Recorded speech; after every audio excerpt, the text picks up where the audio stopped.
we're in family relationships and we've been in these relationships for decades, people will say stuff like, you still wear behind the ears, discounting who you are, or, you got book sense, but no common sense. And so the the the stage is set for them to discount and dismiss you because they've known you for so long.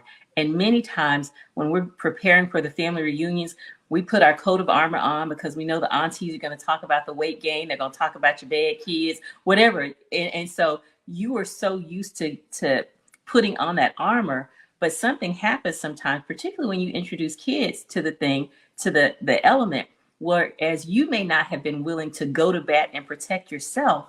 Many times you're like, no, you're not going to talk to my kids like that, or you're not going to treat da da da like that. So what are the indicators that within family, even though people have been walking over these bounds, not acknowledging bounds, and not having any boundaries, what are some of the indicators that it is time to set boundaries?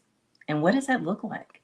I think that it's kind of like what Joyce was saying too, that sometimes you don't know until because like you don't always have a self-awareness until like, you do have an awareness that this is like, that this is wrong. And sometimes it also takes other people. I laughed because I know that I was in those situations where people in my family that I did not have boundaries with, and I allowed things to happen that were not okay. And then I got married and my husband was like, this is a problem. And I'm like, no, you need to deal with this because like this is how you function. And he's like, no, I'm not dealing with this because this is a problem. But even for me to be like, oh, like he's right. I probably should not be allowing these things to happen.